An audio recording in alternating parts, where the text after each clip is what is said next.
तर ही थेट दृश्य समोर येत आहेत। मसाजोगमधली सुप्रिया सुळे या ठिकाणी पोहोचलेले आहेत आणि मसाजोगचे मृत सरपंच ज्यांची हत्या झाली होती 2 महिन्यांपूर्वी संतोष देशमुख यांच्या कुटुंबियांची भेट घेताना सुप्रिया सुळे दिसत आहेत। संतोष देशमुख यांची मुलगी इथं आहे आणि राष्ट्रवादी एसपीचे नेतेही आपल्याला दिसून येत आहेत। जितेंद्र आव्हाड आहेत आमदार, त्याचबरोबर खासदार सोनवणे सुद्धा या ठिकाणी आपल्याला दिसत आहेत आणि इतरही राष्ट्रवादी एसपीचे नेते आहेत। दरम्यान सुप्रिया सुळे हे देशमुख कुटुंबियांसोबत बोलताना दिसत आहेत। त्या यानंतर काय प्रतिक्रिया देणार ते बघावं लागेल।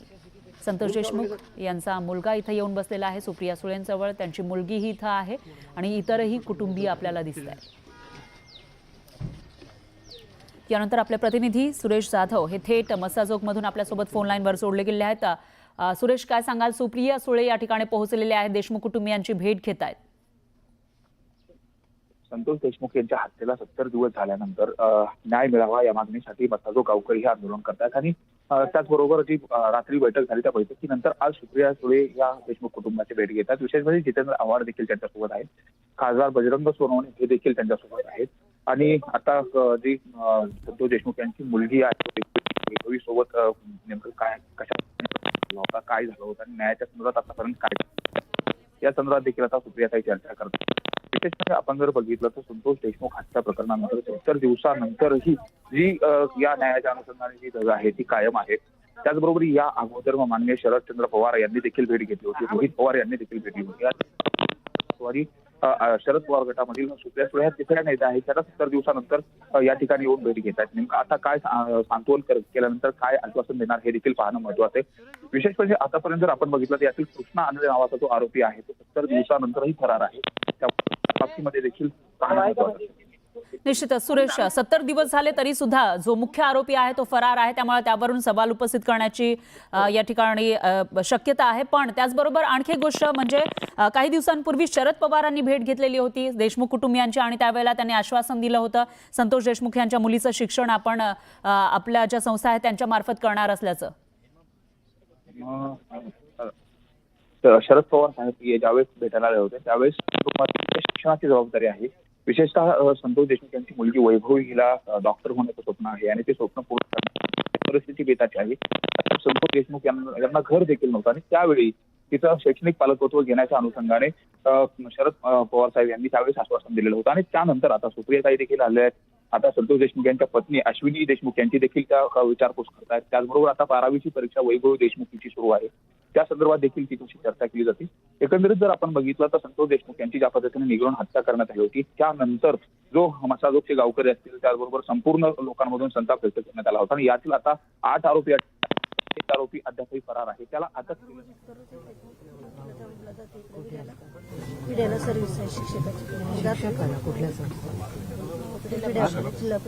जिल्हा परिषद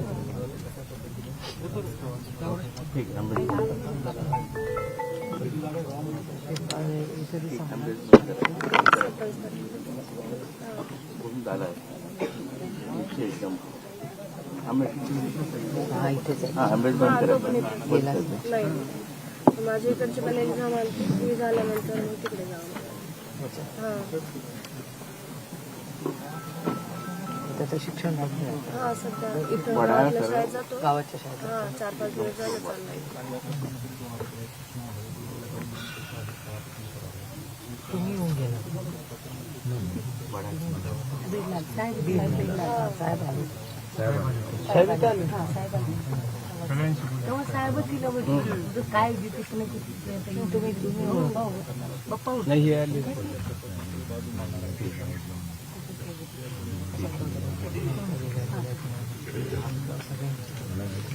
लवकरात लवकर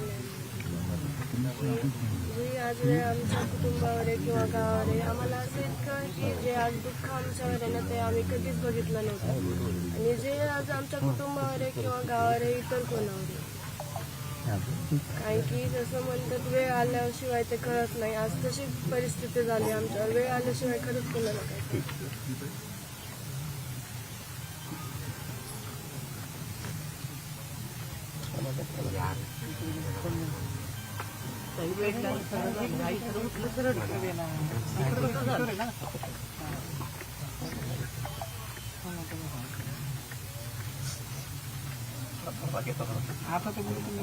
असं तिला वाटतं. मी कसं कुणाला पाठवणार त्या दिशेला, म्हणजे माझ्याकडून चूक झाली का तिला असं म्हणजे मनात वाटतं.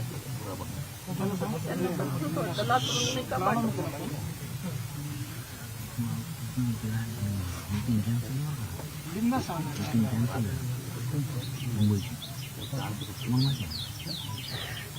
काही नव्हतं, पण खूप आनंद होतो आम्ही. खूप सावरणं अवघड आहे बरं का ताई.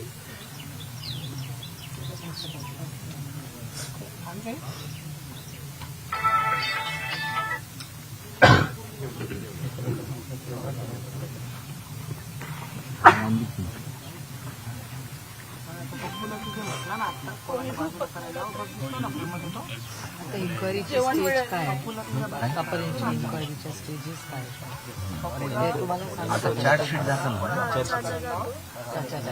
जे काही आरोपी पकडले तेवढे पकडले, बाकी आणखी भरपूर राहिलेली आरोपी काही जणांना सह आरोपी जरा ही मागणी सगळं पोलीस डिपार्टमेंट साथ दिली. नाही, पण फॅमिलीच्या मागण्या तिथे मागणी चर्चा आहे माझी धनंजय गुरुजी सर.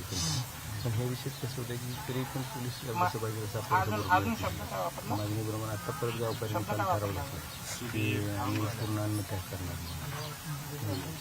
गावकऱ्यांची पूर्ण हो काल बघितलं. गावकरी पूर्ण एक आरोपी अटक नाही अजून सुद्धा भीती आहे. मागच्या साहेब अजून भीती आहे. साहेबांसमोर बोलली होती जर ते त्यांना जामीन जर झाली त्यांना तर परत अडचणी वाटते म्हणून अंडर ट्रायल सोडूनच शिक्षा जी आहे पूर्व शिक्षा केली मला.